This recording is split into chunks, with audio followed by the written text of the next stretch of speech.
Assalamualaikum warahmatullahi wabarakatuh. Alhamdulillahirabbil alamin wa bihi nasta'inu ala umuri dunya waddin. Wassalatu wassalamu ala sayyidil mursalin wa imamil muttaqin nabiyina Muhammadin wa ala alihi washabbihi wa man tabi'ahu bi ihsanin ila yaumiddin. Allahumma inna nas'aluka ilman nafi'a wa rizqan thayyiba wa amalan mutaqabbala. Rabbana zidna ilma warzuqna fahma waj'alna minas sholihin, amma ba'du. Bapak Ibu jamaah Masjid Ibnu Sina rahimakumullah, alhamdulillah kita lanjutkan kembali kajian kitab Al-Arba'in An-Nawawiyah. Kali ini membahas hadis ke-25, segmen yang ketiga. Nah, di segmen yang ketiga ini fokus kita adalah membahas tentang sedekah tanpa harta. Nah, jadi sedekah itu tidak harus dengan harta, tapi juga bisa tanpa harta. Saya bacakan ulang riwayat hadisnya supaya ingat kembali. Jadi riwayat hadis ini disampaikan melalui sahabat Abu Dzar. Beliau mengatakan, "An-nasan min ashabin Nabi sallallahu alaihi wasallam qalu lin Nabi sallallahu alaihi wasallam." Ada sekelompok sahabat Nabi sallallahu alaihi wasallam yang mengadu, bertanya kepada Nabi. Beliau mengatakan, "Ya Rasulullah, zahaba ahlud dusuri bil ujur." Wahai Rasulullah, orang-orang kaya semuanya sudah membawa pahala masing-masing. Yusalluna kama nusalli, mereka salat sebagaimana kami salat. Wa yasumuna kama nasum, dan mereka berpuasa sebagaimana kami puasa. Wa yatasaddaquna bi fuduli amwalihim, dan mereka bersedekah dengan kelebihan harta mereka. Jadi kemarin sudah kita bahas, ini kisahnya adalah ada sekelompok sahabat miskin yang curhat pada Rasulullah. Bukan mengeluhkan kemiskinannya, bukan, tetapi ingin mendapatkan solusi terkait dengan amal mereka. Kenapa? Karena mereka melihat perbedaan dengan sahabat-sahabat yang kaya. Kenapa kesempatan kami beramal kok nggak sama dengan sahabat-sahabat yang kaya? Itu pertanyaan besarnya. Kalau kami sholat, sahabat kaya juga bisa sholat. Kami puasa, sahabat yang kaya juga bisa puasa. Tapi kalau sahabat yang kaya itu sedekah, kami nggak bisa sedekah. Itu masalahnya. Jadi kesempatannya kok nggak sama untuk beramal mendekatkan diri kepada Allah. Lalu Rasulullah menjawab, "Awalaysa qad ja'alallahu lakum ma tasaddaqun?" Ya. Bukankah Allah telah menjadikan amal untuk kalian yang dengannya kalian bersedekah? Nah, ini berarti Rasulullah itu ngajari sahabat-sahabat miskin ini sedekah yang tidak pakai harta. Gitu ya. Diajari sedekah yang tidak pakai harta sehingga kemiskinan tidak mencegahnya untuk bersedekah. Kemudian Rasulullah bersabda, "Inna bikulli tasbihatin shadaqah." Sesungguhnya setiap satu kali tasbih dihitung satu kali sedekah. Tasbih itu bagaimana? Tasbih itu mengucapkan subhanallah. Ya, itu namanya satu kali tasbih. Dan redaksi tasbih itu banyak, bukan hanya subhanallah. Selain subhanallah apa? Bisa juga mengucapkan subhanaka. Nah, itu juga satu kali tasbih.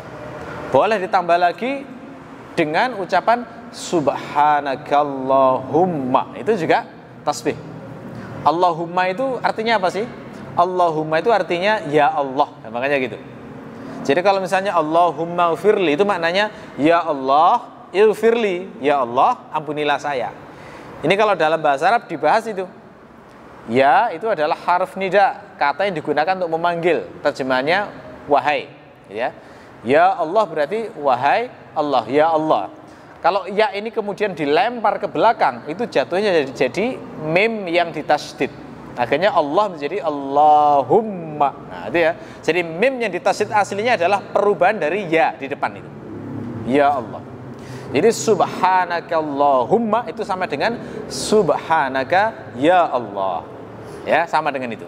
Subhanakallahumma sama dengan subhanaka ya Allah.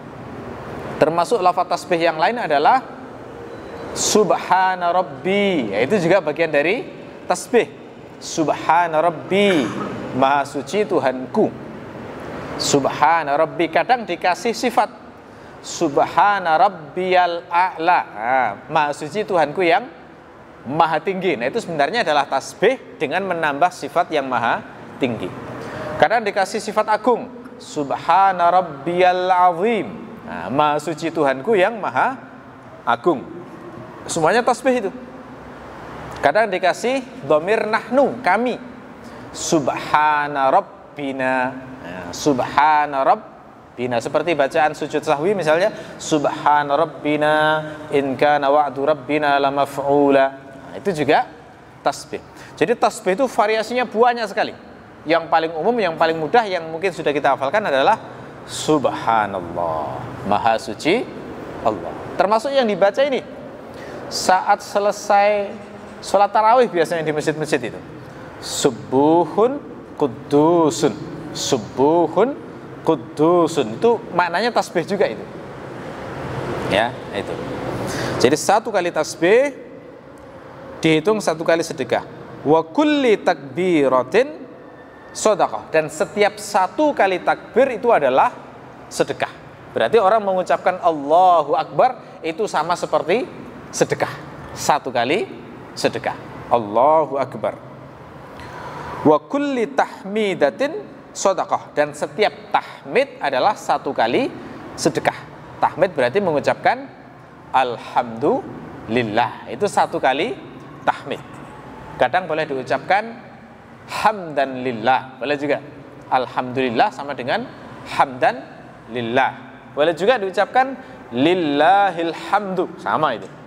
Jadi sesekali biar nggak bosan, kalau bersyukur itu kepada Allah itu nggak harus selalu alhamdulillah. Biar lebih terasa diganti lillahil hamdu. Boleh itu. Ya, maknanya sama. Hanya penekanannya adalah kalau diawali lillahil hamdu itu kita menekankan haknya Allah saja segala pujian itu. Hanya hak Allah saja. Ya, itu penekanannya. Kalau hamdan lillah itu juga sama maknanya. Cuma penekanannya adalah saya ini benar-benar memuji Allah. Nah, itu hamdan lillah. Itu semuanya disebut dengan tahmid. Wa kulli tahlilatin shadaqah, dan setiap satu kali tahlil adalah shadaqah. Tahlil itu apa? Tahlil itu mengucapkan la ilaha illallah. Itu juga dihitung satu kali sedekah.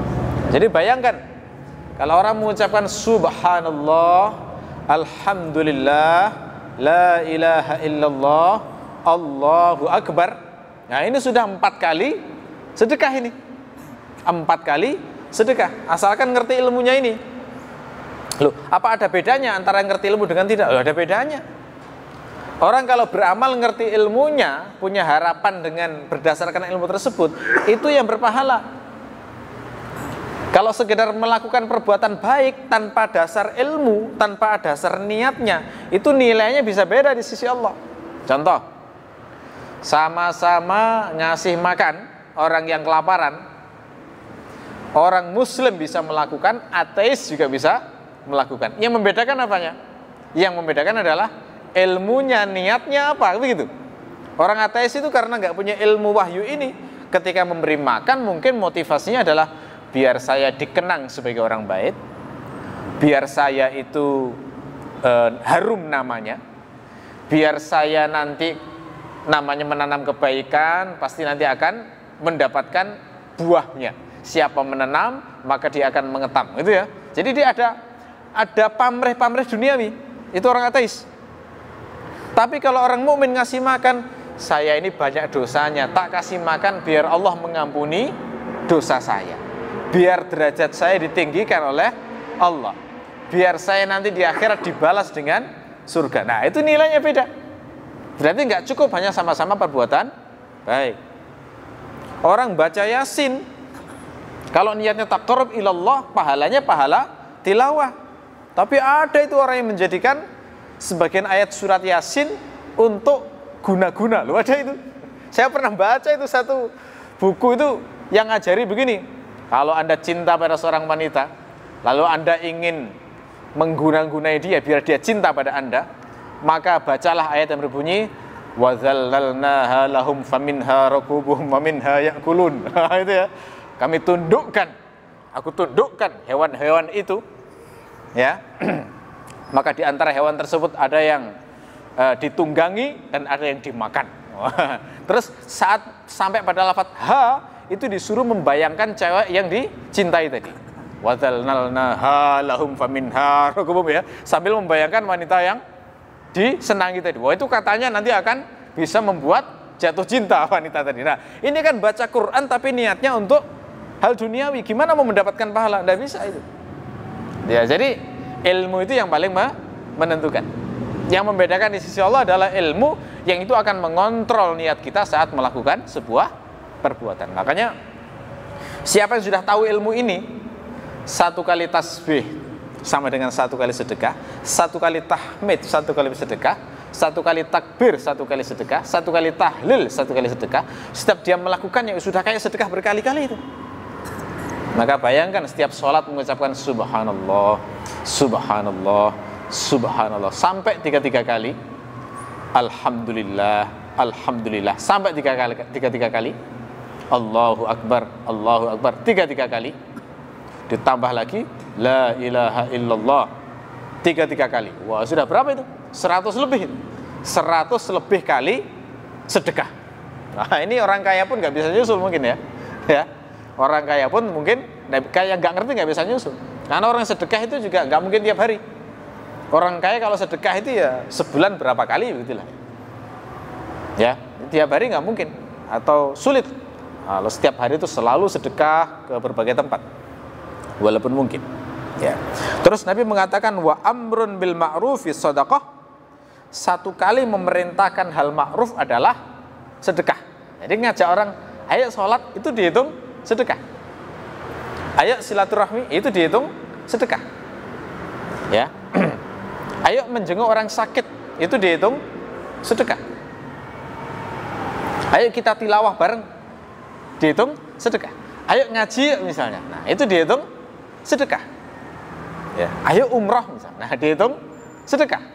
Ngajak umrah itu ada yang ngajak ibadah, ada yang biar masuk travel lah. Itu bisa juga ya. Itu motifnya beda. Nilainya di sisi Allah berbeda. Makanya ilmunya itu yang paling menentukan. Ya. Ilmunya yang paling menentukan karena ilmu tersebut yang akan mengontrol motivasi dan niat seseorang. Ya. Wa nahyun an munkar shadaqah, dan melarang 1 kali kemungkaran adalah sedekah. Ya, kita mencegah seseorang berbuat kemungkaran itu sedekah. Kalau orang menggunjing kita bilang jangan. Nah, itu juga sudah dihitung 1 sedekah. Ada orang mau pasang togel, jangan. Dosa itu ya. Nah, itu 1 kali sedekah. Ada orang mau maki-maki misalnya atau sudah maki-maki terus kita cegah, disuruh istighfar minta maaf, itu juga dihitung 1 kali sedekah. Ya. Ada seorang anak yang durhaka pada orang tuanya terus dinasihati, nggak boleh kamu kayak begitu, itu dosa besar. Itu kita melarang berbuat kemungkaran kayak gitu dihitung sedekah. Ada orang yang jengkel pada kerabatnya lalu nggak mau untuk bertemu dengan kerabatnya, kita nasihati, nggak boleh mutus silaturahmi. Nah, nahi mungkar semacam ini termasuk sedekah. 1 kali melakukan itu terhitung semuanya sedekah. Bahkan Nabi mengatakan wa fi bud'i ahadikum shadaqah. Dan pada, mohon maaf, persetubuhan di antara kalian itu dihitung sedekah. Sampai berhubungan suami istri pun dihitung sedekah. Ini heran para sahabat sehingga tanya, ya Rasulullah, ayati ahaduna syahwatahu wa yakuna lahu fiha ajrun. Wahai Rasulullah, apakah salah seorang di antara kami melampiaskan syahwatnya lalu kemudian dihitung ada pahalanya? Jawaban Nabi, qala ara'aitum law wada'aha fi haram. Apa pendapat kalian jika syahwatnya itu dilampiaskan pada yang haram? Akana alaihi fiha wizrun, apakah dia mendapatkan dosa? Jadi Rasulullah itu memberi perumpamaan syahwat itu kalau dilampiaskan pada yang haram itu kan banyak tuh. Yang paling umum zina. Itu melampiaskan syahwat secara haram. Atau dilampiaskan dengan cara onani. Ini dalam mazhab jumhur termasuk dosa itu ya. Onani. Sebagian ulama saja yang memubahkan kalau terpaksa khawatir zina. Atau misalnya bahkan mendatangi hewan, kan ada itu ya, orang yang punya kelainan lalu kemudian syahwatnya dilampiaskan kepada hewan, ada itu. Nah, ini contoh melampiaskan syahwat pada yang haram. Nabi bertanya, apakah dia mendapatkan dosa karena itu? Ya, ini pertanyaan retoris sebenarnya. Tentu saja mendapatkan dosa. Maka Rasul mengatakan, fakadzalika idza wada'aha fil halal kana lahu ajran. Demikianlah jika dilampiaskan pada yang halal, maka dia mendapatkan pahala. Jadi melampiaskan syahwat, ya, dengan ilmu semacam ini, tahu bahwa ini dalam mengandung sedekah, itu jadi sedekah. Kalau semata-mata melampiaskan syahwat, semua orang bisa melakukan, ya kan? Gak muslim, gak non muslim, ateis sekalipun itu semuanya bisa melampiaskan syahwat. Tapi hanya orang beriman yang tahu ilmu ini, ngerti hadis ini, ngerti wahyu ini, yang ketika melampiaskan kemudian tahu bahwa itu bernilai sedekah, saat itulah baru dihitung sebagai sedekah. Itu ya. Nah, dari sinilah maka kemudian para ulama menjelaskan bahwa ternyata sedekah itu ada yang tanpa harta. Kesimpulan besarnya begitu. Ternyata sedekah itu ada yang tanpa harta. Nah, sedekah tanpa harta itu bagaimana? Kata para ulama, sedekah tanpa harta itu ada dua macam. Apa itu? Yang pertama, jenis yang pertama adalah sedekah yang berupa amal soleh yang manfaatnya adalah untuk ke makhluk. Satu, jenis yang pertama. Yang kedua adalah amal soleh yang manfaatnya untuk dirinya sendiri. Nah, jadi dua ini sedekah tanpa harta itu. Jadi amal soleh apapun yang manfaatnya ke makhluk itu dihitung sedekah. Ya, termasuk juga amal soleh apapun yang manfaatnya untuk hamba itu sendiri, tidak sampai ke orang lain, itu juga dihitung sedekah. Nah, kita akan mengupas lebih dalam tentang yang pertama, amal soleh yang manfaatnya untuk makhluk. Amal soleh yang itu untuk makhluk yang dinilai sedekah itu banyak sekali contohnya. Di antara semua amal soleh yang manfaatnya untuk makhluk, yang paling penting dan paling utama itu adalah amar ma'ruf nahi mungkar, alias berdakwah, ngajari ilmu. Itu adalah jenis sedekah yang paling tinggi. Kok bisa? Iya. Karena kalau kita sedekah makanan ke orang, dimakan habis, selesai urusannya di dunia. Hanya menyelamatkan hidupnya di dunia. Tapi kalau kita ngajari orang supaya dia bisa sholat dengan baik, ngajari orang supaya jangan mencuri, supaya jangan berzina, supaya jangan berjudi, supaya baik kepada orang tuanya, supaya dia menjalin silaturahmi, supaya dia baik pada tetangganya, ini menyelamatkan di akhirat. Berarti kan pahalanya jauh lebih besar, pahalanya jauh lebih banyak.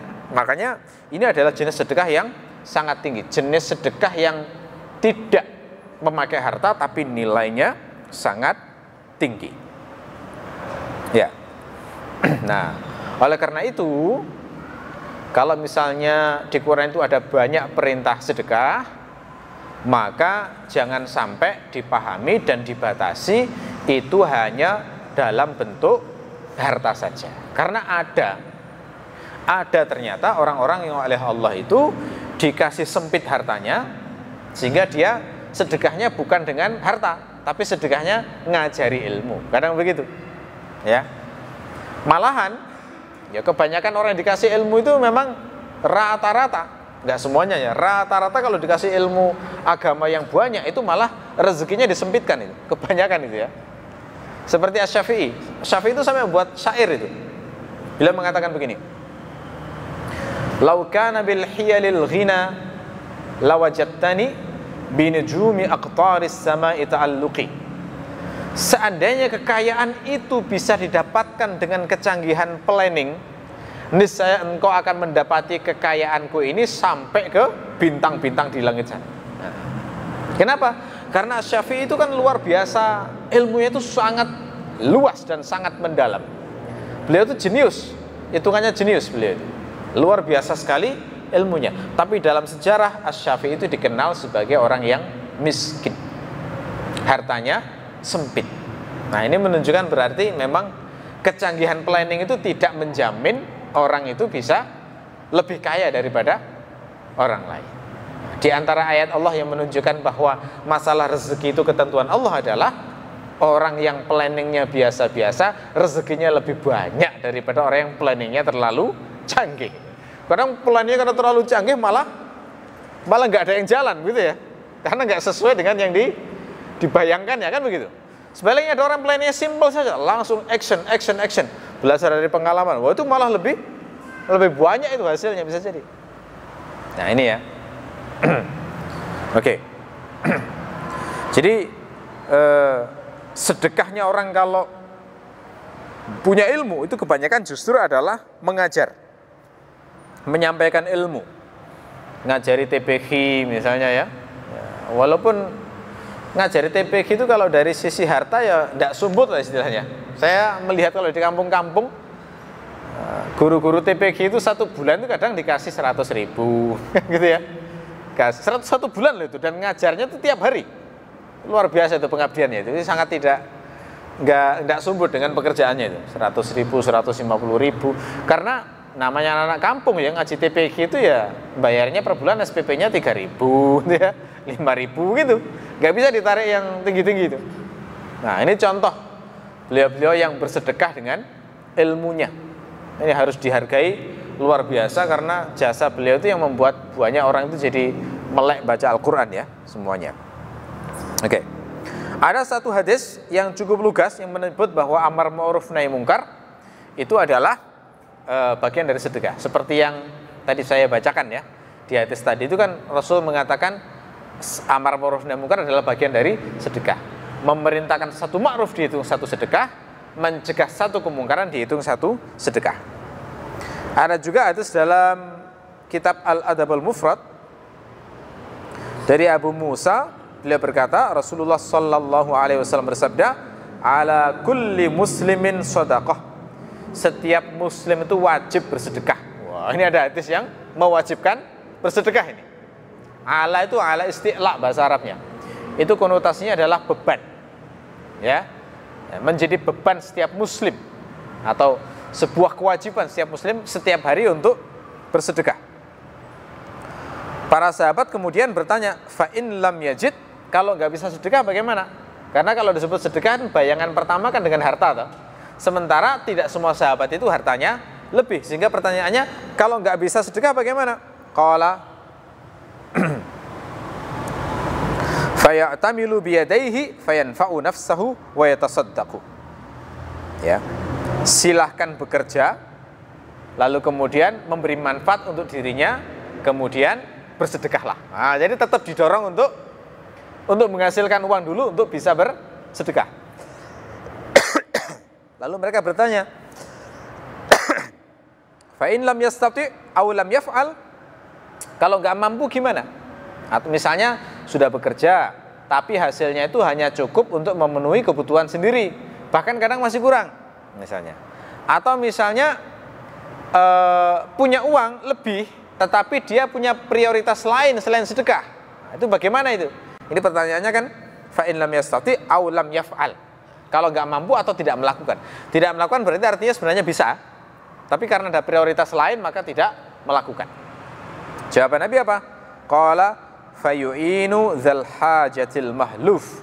Silahkan membantu orang yang punya kebutuhan dan mengalami kesusahan. Nah, jadi bantu tenaga. Bantu tenaga itu bagian dari sedekah. Nah, tenaga itu nggak harus fisik. Kadang orang itu ketika susah itu dibantu dengan diberi nasihat, diberi saran. Itu kadang orang merasa tercerahkan sekali, akhirnya kemudian menjadi hidupnya menjadi terang, gitu ya. Makanya sekarang kan juga ada jasa psikolog ya. Psikolog itu kan hanya dengarkan saja, dengarkan curhatnya orang, gitu ya.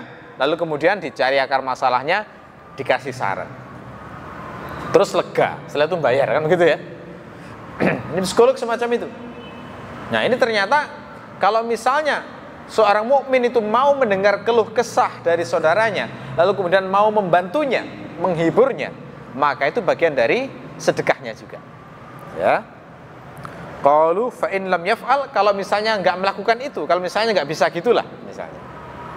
Kan ada orang yang memang kalau dicurhat itu enggak bisa ngomong ya. Hanya bisanya oh gitu ya. Gitu ya. Oh, itu aja kan ada ya. Kenapa? Karena mau ngasih saran pun enggak tahu yang disarankan apa, gitu ya. Sehingga enggak mungkin melakukan amal yang seperti ini. Bagaimana kalau seperti itu? Jawaban Nabi, faya'muru bil khair au ya'muru bil ma'ruf. Silahkan memerintahkan kebaikan atau memerintahkan hal ma'ruf. Nah, ini menunjukkan berarti amal ma'ruf itu adalah bagian dari sedekah. Ya. Jadi kalau misalnya ada orang yang lagi susah, terus kita hanya bisa bilang, udah perbanyak istighfar saja, astagfirullahaladzim, astagfirullahaladzim, itu sudah bagian dari sedekah kita kepada orang tersebut, walaupun tidak ngasih uang. Istighfar itu termasuk penghancur kegelapan hati yang luar biasa itu. Orang kalau susah, hatinya gelap, kayak bingung mau ngapain, itu kalau dia mendawamkan istighfar, memperbanyak istighfar, dibaca sampai ratusan ribuan kali, hancur lama-lama kegelapannya itu. Kasih keterangan sama Allah itu ya. Dikasih terang itu nantinya. Ya, syaratnya saat istighfar itu ngaku salah. Ya Allah, saya ini engkau kasih kesusahan kayak gini itu pasti karena kesalahanku di masa lalu, pasti. Ya Allah, kau kasih aku musibah kayak gini itu pasti karena dosaku di masa lalu. Sekarang aku ngaku salah ya Allah. Aku ngaku salah ya Allah, maka maafkanlah saya. Astagfirullahaladzim. Nah, ini yang benar-benar akan membuka seluruh kegelapan, yang pasti akan menerangi semua kesusahan. Lalu sudah jaminan dalam hadis maupun Al-Quran itu. Orang yang mau istighfar itu dijadikan jalan keluar. Wa may yattaqillaha yaj'al lahu makhraja. Siapa yang bertakwa kepada Allah pasti dikasih jalan keluar oleh Allah.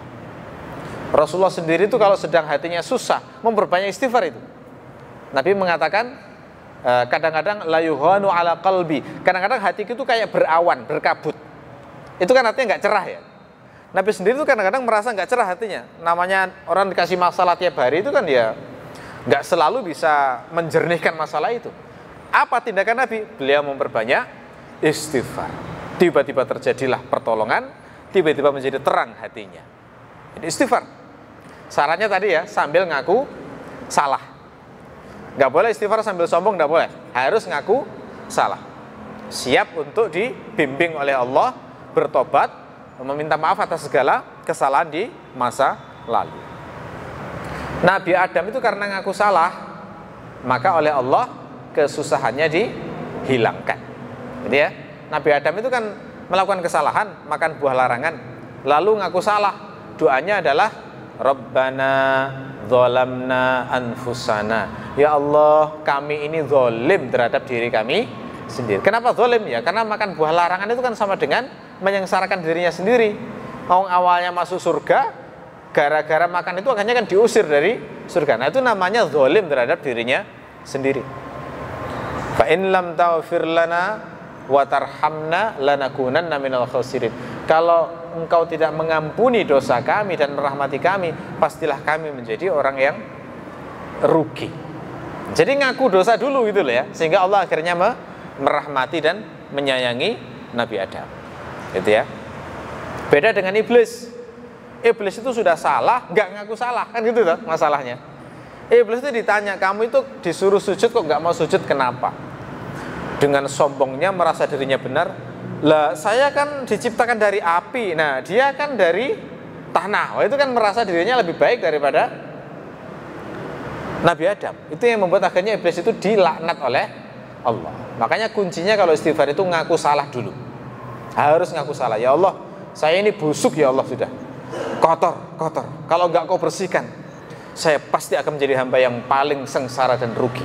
Nah, harus begitu perasaannya ya. Kalau bisa kayak gitu, wah, insya Allah ditolong oleh Allah. Diurai semua masalah satu persatu. Ya. Ilmu kayak gini itu langka yang mengetahui. Sehingga kadang-kadang orang itu kalau dapat masalah itu bingung mulai dari mana itu menyelesaikannya. Banyak yang mengandalkan akalnya saja kan.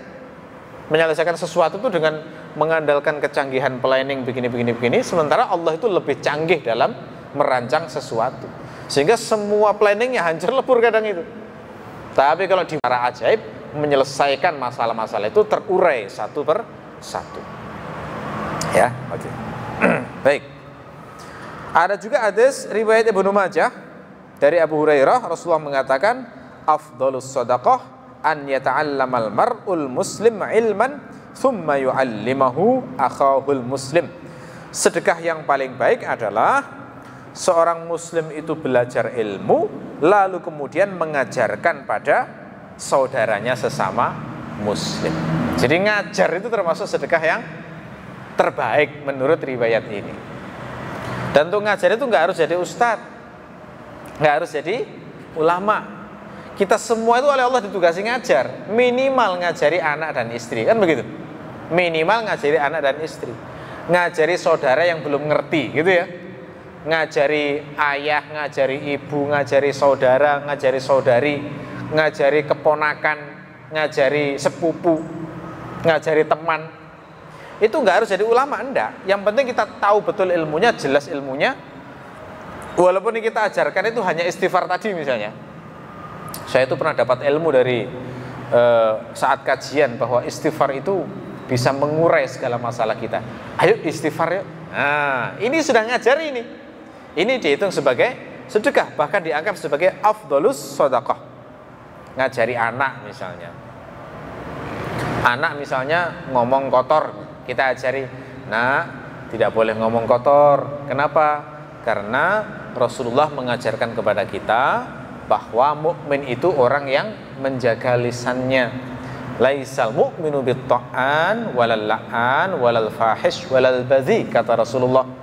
Mukmin itu bukan orang yang suka melaknat, bukan orang yang suka menyakiti orang dengan kata-kata, juga bukan orang yang suka melaknat, juga bukan orang yang berkata kotor, juga bukan orang yang suka berkata porno. Nah, ini hadis Nabi diajarkan ke anak misalnya. Itu sudah bagian dari sedekah, walaupun hanya ngajari anak. Jadi nggak harus berdakwah seperti ustadz besar, itu enggak. Ngajari ilmu itu maksudnya semampunya. Seorang ayah yang ngajari anaknya alif, ba, ta, sa, sudah sedekah, itu sedekah ke anaknya itu. Bahkan sedekah terbaik karena terpakai sampai tua itu. Kalau ngasih makan sekali 2 kali itu mungkin selesai di situ. Tapi kalau sedekahnya ilmu itu sampai tua. Makanya orang tua yang bijaksana, daripada memberi anak itu properti seperti rumah, tanah, mobil, pemberian terbaik orang tua ke anak itu pendidikan, gitu ya. Ilmu itu yang paling baik. Karena kalau dikasih rumah bisa dijual habis, dikasih tanah bisa dijual habis. Ya kalau anaknya benar gunakannya, kalau enggak misalnya, ya. Tapi kalau dikasih ilmu, itu sampai mati pun terpakai, sampai tua pun akan terpakai, gitu ya. Jadi investasi terpenting bagi seorang tua kepada anak itu adalah di pendidikan. Dan pendidikan itu yang paling utama adalah pendidikan terkait din, mengenalkan anak kepada Allah, mengenalkan Rasulullah kepada anak, mengenalkan akhirat, mengenalkan amal soleh. Ya, itu. Oke. Ada juga riwayat dari Mu'adz, ta'limul ilmi liman la ya'lamuhu shadaqah. Mengajarkan ilmu kepada orang yang tidak tahu adalah sedekah. Ini jangan dibayangkan hanya ilmu akhirat ya. Ilmu dunia sekalipun kalau kita ngajari cuma-cuma, itu juga bagian dari sedekah. Walaupun hanya ngajari cara memompa ban misalnya ya. Nah, orang yang nggak tahu diajari itu bagian dari sedekah kita. Kan cuma-cuma itu ya. Walaupun kita hanya ngajari cara menggunakan HP misalnya, bagi orang yang gaptek banget ya, terus diajari gini loh cara menggunakannya. Itu sedekah itu. Kalau kita tahu ilmunya bagian dari sedekah itu. Ya. Bagaimana cara memasang alat elektronik misalnya, kan nggak semua bisa itu, sedekah itu. Bagaimana cara melepas dan memasang gas di rumah, nah kan nggak semua juga bisa itu, diajarkan, bagian dari sedekah itu. Jadi semua hal yang bermanfaat intinya, semua hal yang bermanfaat, ilmu apapun itu adalah bagian dari sedekah. Ya, kalau diakati gimana? Boleh, diakati boleh. Tapi kalau ngajari cuma-cuma jadinya sedekah. Kalau diakati misalnya saya ngajari kursus ilmu ABC misalnya, terus bayar sekian, boleh, itu halal. Misalnya sesekali ngajari ilmu yang kecil tapi tidak diakati, itu bagian dari sedekah. Ya. Malah ada juga asar dari Amr bin Dinar yang mengatakan bahwa sedekah yang paling dicintai Allah itu adalah ngajari ilmu ini. Tersebut dalam tafsir Ibnu Katsir dari Amr bin Dinar, beliau mengatakan balaghana anna Rasulullah sallallahu alaihi wasallam qala, telah sampai kepada kami bahwasanya Rasulullah bersabda, ma min shadaqatin ahabbu ilallahi min qaulin ma'ruf. Tidak ada sedekah yang paling dicintai Allah selain dari ucapan yang baik. Kita nggak boleh meremehkan ucapan baik ya. Ucapan baik itu dampaknya besar loh pada orang. Sebagaimana ucapan buruk juga punya dampak yang besar kepada orang. Ini ada satu eksperimen menarik ini di Jepang, setahu saya. Ada orang yang buat video eksperimen. Ada seorang anak gadis yang remaja itulah ya. Dia itu nggak pede dengan wajahnya. Dia merasa kurang cantik, sehingga dia tuh selalu pakai masker. Nggak pede banget, selalu pakai masker, tubuhnya agak gemuk begitu ya. Orang tuanya pengen mengubah dia melalui sugesti ucapan. Bagaimana caranya? Dia sewa seorang tutor, pengajar bahasa Italia, terus disuruh ngajari anaknya kursus tiap hari ketemu.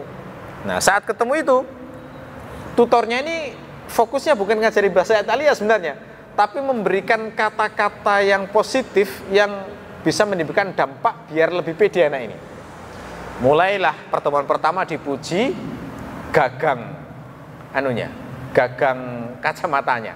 Sederhana pujiannya, hanya bilang, wow, gagang kacamatamu serasi sekali dengan rambutmu. Wah, jadi agak lebih pede gitu ya.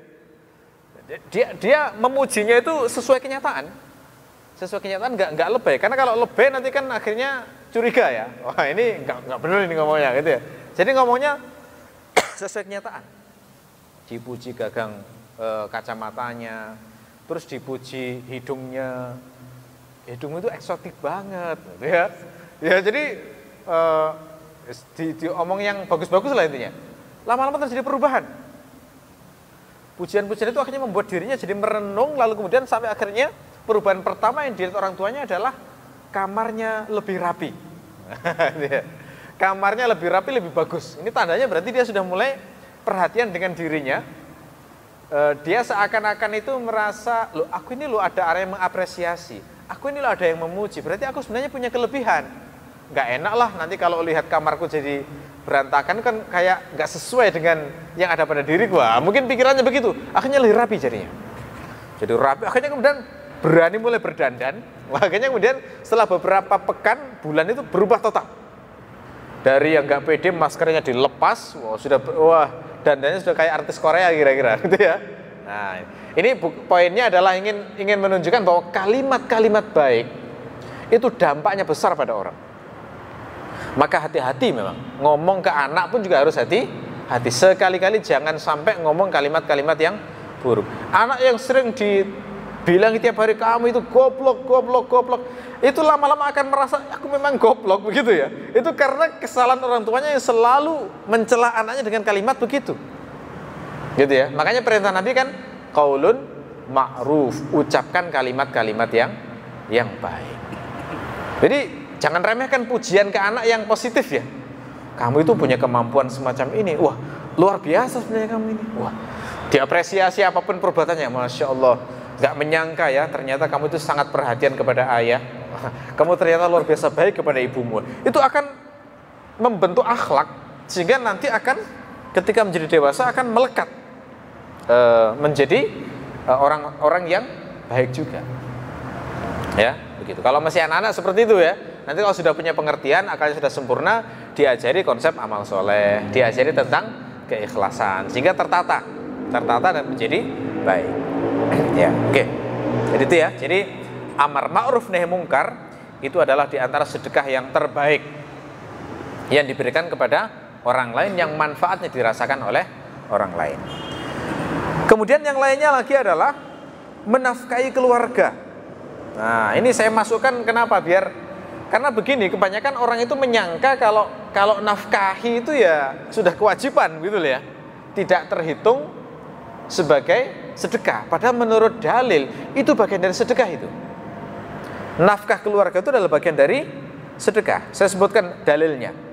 Hadis riwayat Ahmad. Rasulullah bersabda, "Ma at'amta nafsaka fahuwa laka shadaqah." Kamu memberi makan dirimu sendiri dihitung sedekah. Loh, kita makan diri sendiri itu dihitung sedekah. Jadi jenengan ke warung misalnya ya, beli makanan, terus tahu bahwa raga ini adalah amanah dari Allah yang saya diperintahkan untuk menjaganya. Karena kalau raga saya sehat, saya bisa berzikir, saya bisa sholat, saya bisa menolong orang lain. Maka saat kita ngasih makan tubuh kita, itu dihitung sebagai sedekah pada diri kita sendiri. Jadi saat makan pun itu beramal soleh loh niatnya. Ya. Terus Nabi mengatakan, "Wa ma at'amta waladaka fahuwa laka shadaqah." Kamu ngasih makan anakmu itu juga bagian dari sedekah. Coba, di antara 1000 ayah, siapa yang setiap kali ngasih makan, ngasih nafkah, itu ada yang diniatkan, ya Allah ini sedekah saya untuk anak. Kira-kira berapa ayah dari 1000 ayah itu? Ya. Kan nggak semuanya ya. Nah, karena nggak semuanya punya niat kayak gitu, maka pahalanya berbeda. Makanya ilmu ini penting banget. Setiap kali nafkah disempatkan itu waktu beberapa detik, ya Allah, ini harta engkau berikan kepada saya, kemudian akan saya nafkahkan ke anak dan istri saya dengan niat untuk bersedekah kepada mereka.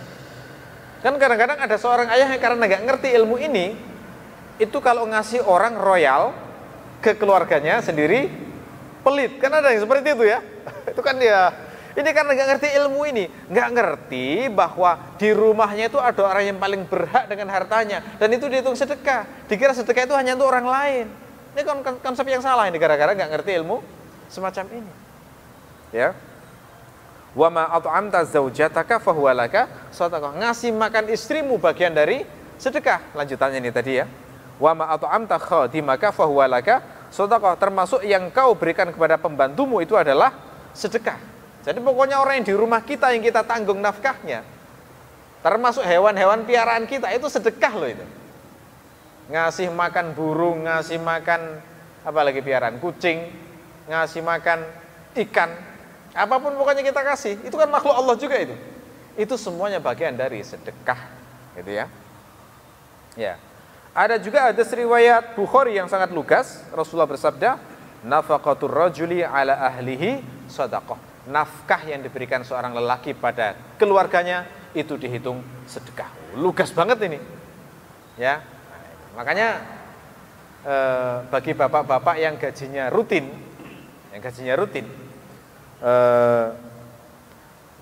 untuk melatih biar bisa diniatkan sedekah, itu lebih baik ngasih nafkah itu cash gitu ya, dikasih niat dulu ya, pakai prosesi dulu. Bismillahirrahmanirrahim. Saya kasih niat untuk beramal kepada keluarga saya. Itu ya, untuk latihan. Kalau langsung dikasih rekeningnya kadang lupa itu kalau sedekah itu ya. Dikasih rekeningnya kemudian karena sudah otomatis gajinya masuk, nggak sempat nata niat itu. Kan eman itu ya. Uang dikasihkan berbulan-bulan lalu nggak jadi amal, itu kan eman banget itu. Sayang sekali. Ngasih uang saku anak dibuat makan di sekolahnya, sedekah loh itu kalau kita niatkan dengan baik. Nggak hanya sekedar ngasih. Kalau hanya niatnya hanya ya ini saya kasihan, semua orang bisa melakukan. Tapi orang beriman yang membedakan adalah niat sedekah saat ngasih itu. Dan bahkan di sini dikatakan pahala ngasih nafkah keluarga itu adalah pahalanya paling besar. Ada hadis riwayat Muslim. Rasul bersabda, hadis riwayat Ahmad. Rasulullah bersabda, "Dinarun anfaqtahu fi sabilillah, wa dinarun anfaqtahu fi raqabah, wa dinarun tasaddaqta bihi, wa dinarun anfaqtahu ala ahlika, afdaluha dinarul ladzi anfaqtahu ala ahlika." Dinar yang kau nafkahkan untuk jihad fi sabilillah, dinar yang kau nafkahkan untuk membebaskan budak, dinar yang kau nafkahkan untuk sedekah dan dinar yang kau nafkahkan untuk keluargamu, yang paling baik, yang paling besar pahalanya adalah yang kau nafkahkan untuk keluargamu. Nah, ini kan mungkin nggak banyak yang tahu ada hadis kayak begini tuh. Dinar itu ukuran kalau sekarang itu setara dengan 4,25 gram emas. Tinggal kalikan saja. Kalau sekarang 1 gram emas berapa harganya? Anggap aja kasar misalnya 1 juta 1 gram, berarti 4,25 itu ya kira-kira 4 jutaan atau 5 jutaan, itu 1 dinar. 5 juta kita berikan, kita sumbangkan untuk jihad perang fisabilillah. Kita sumbangkan untuk membebaskan budak, kita sedekahkan pada orang miskin atau tetangga, dan 5 juta kita berikan kepada keluarga, itu pahalanya yang paling gede justru untuk keluarga. Ini nggak banyak yang tahu ya, dikira sedekah itu hanya di luar rumah. Nah, ini adalah bagian dari sedekah. Nah, ini sebenarnya tiap hari itu sedekah orang kalau ngerti ilmunya. Nah, cuma sayangnya banyak yang nggak ngerti gitu loh ya, sehingga lewat saja, itu sayang banget. Makanya penting ngaji ilmu seperti ini supaya seluruh gerak kita itu semua bernilai amal soleh. Baik, masih banyak sebenarnya, tapi karena waktunya sudah isya, berarti sementara kita cukupi. Mudah-mudahan bermanfaat. Kita akhiri subhanakallahumma wa bihamdika asyhadu an la ilaha illa anta astaghfiruka wa atubu ilaik. Assalamualaikum warahmatullahi wabarakatuh.